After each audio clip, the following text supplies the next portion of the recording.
अध्याय 1 श्लोक क्रमांक 1 श्लोक धर्मक्षेत्र कुरुक्षेत्र संवेता युयुत्सवा माम कह पांडवाश्चैव किम कुर्वत संजय। अर्थ, धृतराष्ट्र ने कहा, हे संजय, धर्मभूमि कुरुक्षेत्र में युद्ध की इच्छा से एकत्र हुए मेरे तथा पांडु के पुत्रों ने क्या किया।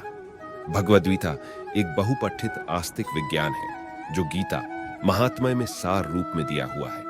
इसमें यह उल्लेख है कि मनुष्य को चाहिए कि वह श्री कृष्ण के भक्त की सहायता से संवीक्षण करते हुए भगवद्गीता का अध्ययन करे और स्वार्थ प्रेरित व्याख्याओं के बिना उसे समझने का प्रयास करे। अर्जुन ने जिस प्रकार से साक्षात भगवान कृष्ण से गीता सुनी और उसका उपदेश ग्रहण किया, इस प्रकार की स्पष्ट अनुभूति का उदाहरण भगवद्गीता में ही है।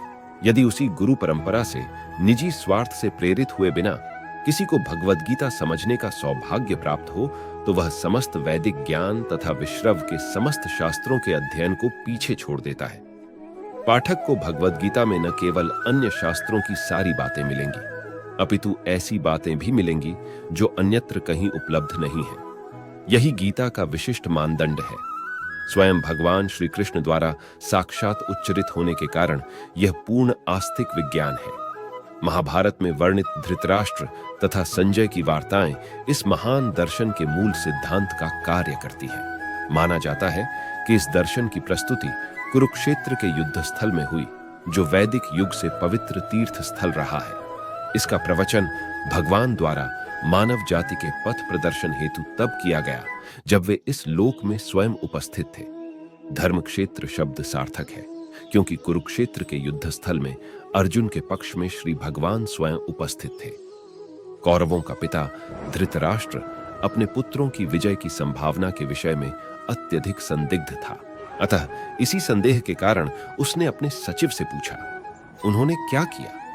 वह आश्वस्त था कि उसके पुत्र तथा उसके छोटे भाई पांडु के पुत्र कुरुक्षेत्र की युद्ध भूमि में निर्णयात्मक संग्राम के लिए एकत्र हुए हैं।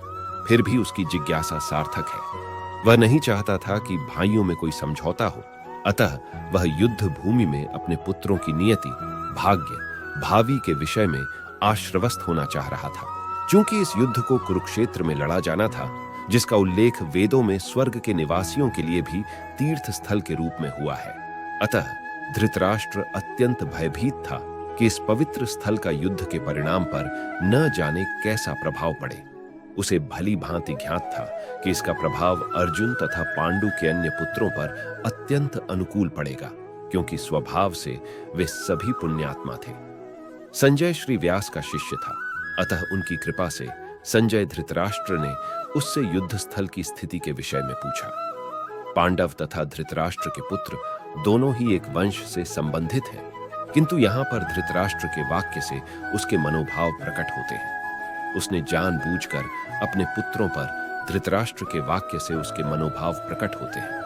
उसने जानबूझकर अपने पुत्रों को कुरु कहा और पांडु के पुत्रों को वंश के उत्तराधिकार से विलग कर दिया। इस तरह पांडु के पुत्रों अर्थात अपने भतीजों के साथ धृतराष्ट्र की विशिष्ट मनःस्थिति समझी जा सकती है। जिस प्रकार धान के खेत से अवांछित पौधों को उखाड़ दिया जाता है, उसी प्रकार इस कथा के आरंभ से ही ऐसी आशा की जाती है कि जहां धर्म के पिता श्री कृष्ण उपस्थित हों, वहां कुरुक्षेत्र रूपी खेत में दुर्योधन आदि धृतराष्ट्र के पुत्र रूपी अवांछित पौधों को समूल नष्ट करके युधिष्ठिर आदि नितांत धार्मिक पुरुषों की स्थापना की जाएगी। यहाँ धर्म क्षेत्र तथा कुरुक्षेत्र शब्दों की उनकी ऐतिहासिक तथा वैदिक महत्ता के अतिरिक्त यही सार्थकता है।